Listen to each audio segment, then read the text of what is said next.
What's going on, everybody, and welcome back to part 2 of Joe Satriani's Sahara guitar lesson. We are going to be covering the main guitar solo. So, first things first, let's tune down a half step. Much better. Now that we're tuned down a half step, we're ready to dive into the solo. So make sure you've got your trusty whammy bar employed for this one. And that's going to be a big part of what we're doing. So let's check out the first phrase. This is so cool. Everything is in F sharp minor pentatonic, tuned down a half step, and then later we get into F sharp natural minor.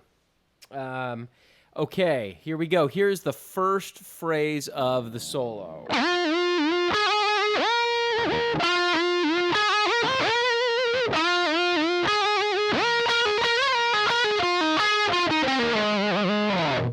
All right, so what's happening there is we're in box 1 of the F sharp minor pentatonic scale at the 14th and 16th fret in that area. And what's going to happen is as you pick the first note, you are going to dip the whammy bar at the exact same moment. So you're going to want to practice picking the note while depressing the bar and then quickly releasing it. So if you're not used to this technique, which is a staple of Joe Satriani's, then what you can do is practice grabbing the whammy bar with your other 3 fingers that are not holding the pick the note, and then do a little dip. Just press and release. And then over time, get used to doing them both at the same time. Okay, so that's what's happening here. We're going to pluck and dip once, and then we're going to dip 2 more times without picking. Okay, and then same thing when we go to the 14th fret on the 3rd string. Except we've got 4 dips there. 1 with a pick, 2, 3, 4 additional ones, and then we're going to land on the 16th fret of the 3rd string. And then it sounds like he's using vibrato with the whammy bar there rather than his finger. So you could do vibrato with your finger, but it feels a little more sporadic than that. So some kind of just quick back and forth with your picking hand, whammy bar. So again.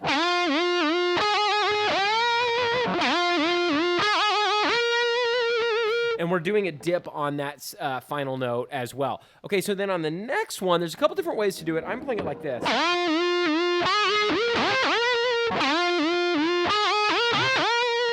Now, what's happening is I'm using all hammer-ons with my fretting hand because when you start going fast, it's hard to pick and dip at the same time. So when I go to the 16th fret on the 3rd string, I'm just hammering on and dipping at the same time, not even picking. And then same thing with the 14th fret on the 2nd string and then back. Now, the other way you could do this that he might be doing it is you could shift from 16 up to 18 on the 3rd string rather than going to the 14th fret on the 2nd string. So 2 different ways to do that. Kind of play with it and see what you like better. All right, so next we're going to have a return to the very first phrase. But then we finish with this little pentatonic line.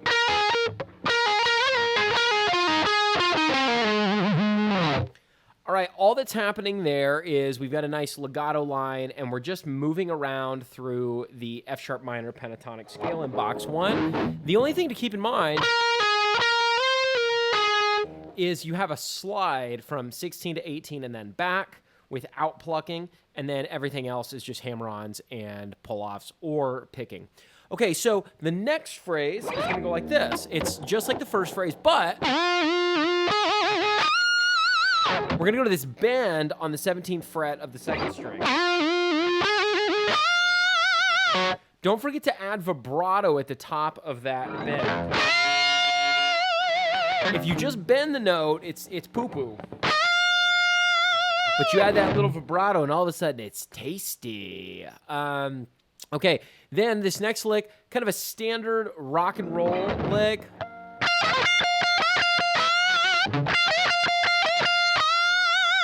Now, there's a couple of different ways you can do it. Sometimes it's hard to tell when he's doing that bend on the 17th fret of the second string versus the 14th fret on the very first string. So you can kind of play with it. But this is what sounded like to me what he was doing, right? So the trickiest part there is getting the timing of that. So let's put that with the phrase before it.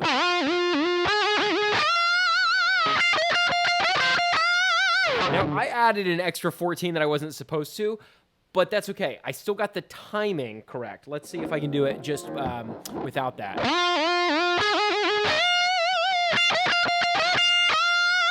Yeah, so there's just one 14 at the end before hitting the 17, but I instinctively want to hit an extra one. So quick note about that is remember that when you're learning stuff by guys like Joe Satriani, they are playing what comes naturally to them. And for us to try and replicate exactly what they're doing, I wouldn't obsess over every single nuance and detail.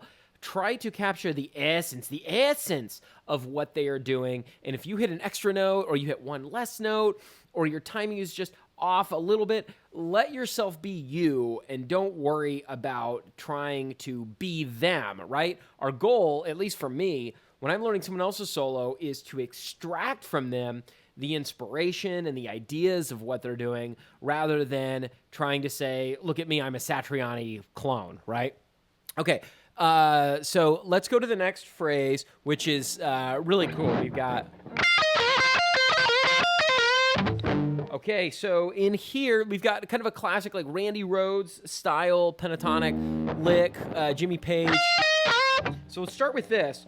14th on the first string, 17 on the second string, and then whole step bend on the 16th fret of the third string, probably with your middle finger.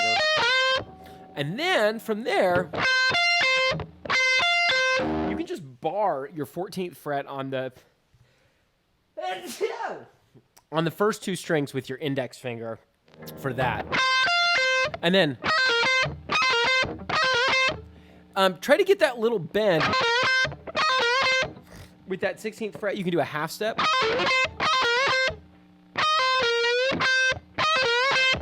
Okay, that's what we got there. And then we're going to do it again. And I put a little asterisk in the tab because there's a chance that he's playing that note on the second string or doing something just slightly different. But as I'm playing along with the recording, it really sounds quite close. Like that's almost exactly what he's doing. One more time. Okay, so then immediately we get into this cool descending run, which is mostly descending threes. So you go 1, 2, 3, and then back a note, and then 1, 2, 3, back a note, and you slowly cascade down the F sharp minor pentatonic scale, box 1. So we've got this. It sounds to me like he's picking all the notes. I can't go that fast and pick all the notes, so I'm doing legato on a lot of them. So here it is. Let me play it slow first because I might mess it up.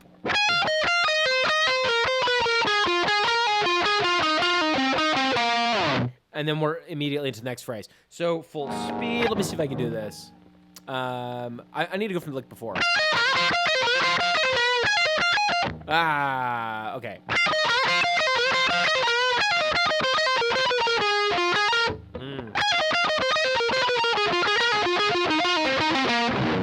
That's what we've got happening there. So for me, what I'm doing is I'm going pluck, pull off. I'm going pluck, pull off, pluck, pluck, pluck, pluck, pluck, pull off, pluck, pluck, pluck, pluck, pluck, pluck, pluck, pluck, pull off, pluck, pluck, pluck, pull off, pluck, pluck, pluck, pluck. So I'm doing a combination of pull-offs and plucking. I would just kind of find what works for you. At the end of the day, it's less about are you picking every note or are you playing legato on every note, and really, can you play the line? And does it sound good? If it sounds good to play it legato, awesome. If it sounds good to play it picked, then you can work on that. If you just can't pick that fast, you can do a combination of them, and you kind of get the best of both worlds. So that's what I'm doing.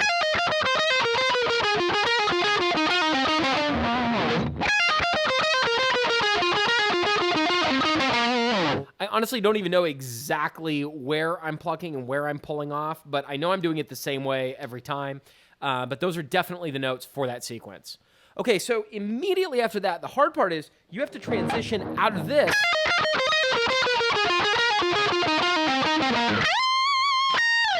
into that high part. I think recording it in the studio, they probably used a second guitar to make that transition a little smoother. But of course, live, he'll figure out a way to connect those.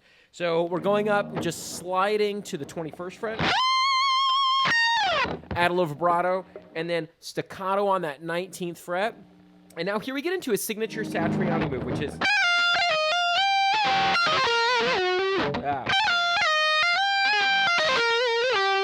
I had a little bit of string noise in there. Really work with your picking hand to control the string noise. That's a problem for a lot of people. Make sure you're playing with gain and plugged in. I have a lot of guitar students that don't like to play plugged in because of all the noise they get, and they don't get that noise when they're practicing unplugged. And I'm like, yeah, but the only way to eliminate the noise is to practice and hear all that noise so you know what to do to eliminate it. So this is like one of the quintessential Joe Satriani techniques. And I think he said he got this from Hendrix, but Hendrix only did it a couple of times. And so it's funny how Satriani took one little thing that Hendrix did and made it a staple of his guitar playing. So we've got, what's happening is at 16 and 17, you're doing a hammer-on pull-off, a little trill, and then immediately sliding to 14. So that's the move, okay? You can practice this with scales all day long.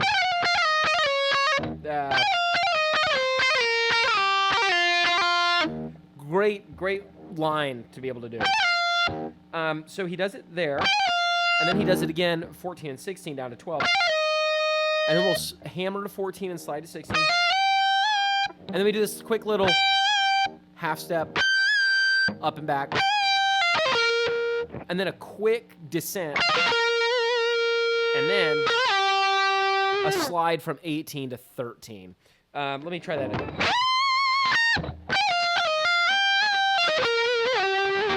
Yes! That's it. Okay, cool. So next, this part uses kind of the same idea where you've got like a trill, then a slide down, trill, slide down, and then sliding up, just going slippery slidey around the scale. What I would recommend is learn your F-sharp natural minor scale and your F-sharp minor pentatonic scale and find those notes all on the third string, because then you're able to see those landing points a lot easier instead of trying to just memorize individual numbers. So the basic idea here is we've got...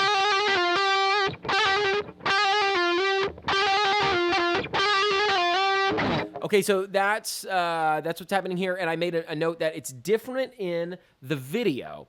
In the video, it looks like he's playing this. Right?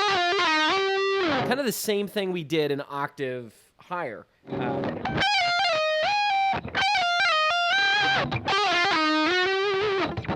That's really what's happening. But it sounds like when you listen to the recording... That's more what it sounds like is happening, okay? And then we have a quick rest.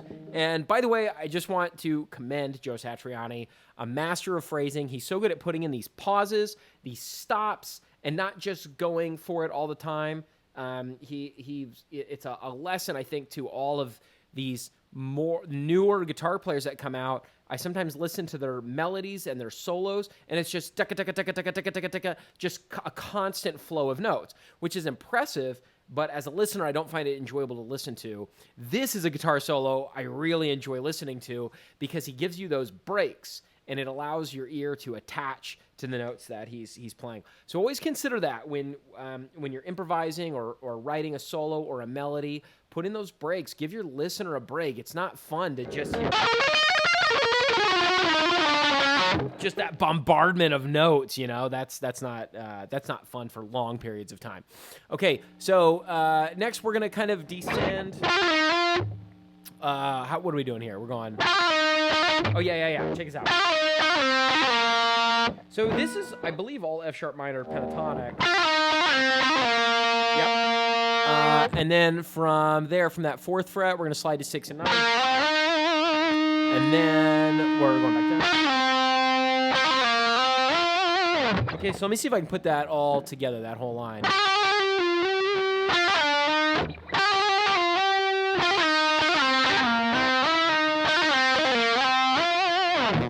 That's kind of the idea. If I was covering this song and playing it live, I personally wouldn't worry about hitting it exactly the way he did. I would just make sure that I'm kind of generally...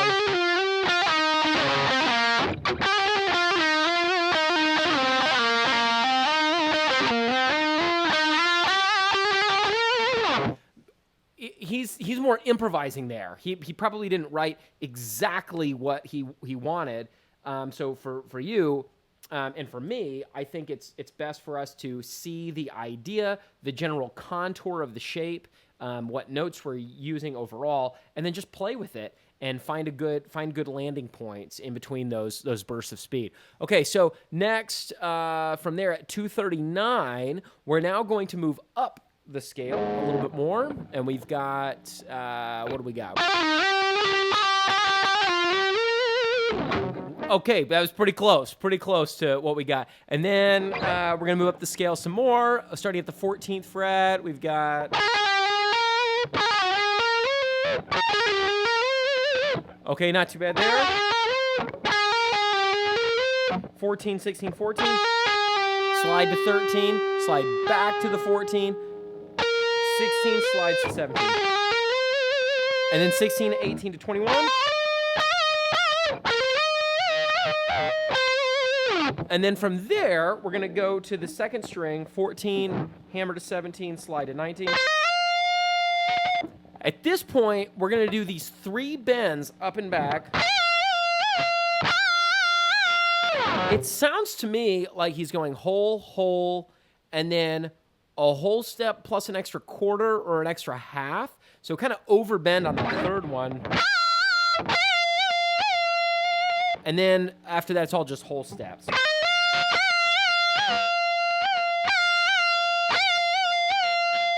And then here's our one instance of harmonic minor. We're going to hit the 18th fret on the second string with a dip.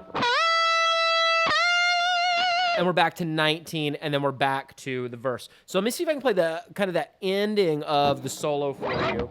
And it may not be perfect, but let's just give it a shot.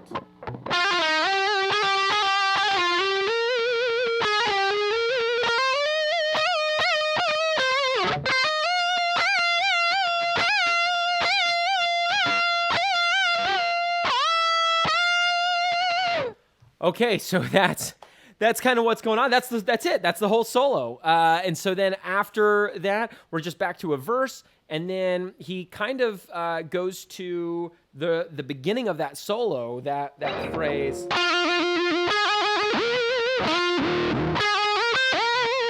He kind of just layers previous parts that we've heard before. So there's nothing new. After the main solo, there's really no new information. If you've gotten through part 1 and you've gotten through part 2, you know the entire song for Sahara by Joe Satriani. All right, guys. Well, thanks for sticking with me. I'm Eric Barassa. Be sure and like and subscribe if you dig this kind of content. I'm excited about 2 things. Number 1, upgrading the pickups in my import model, Joe Satriani. So stay tuned for that pickup shootout, as well as I'm going to continue to cover more Joe Satriani songs as they come out. I'll be transcribing those, so stay tuned for more. And let me know if you have any questions in the comments below about any of the techniques or the note choices that are being used. And until next time, see you guys later.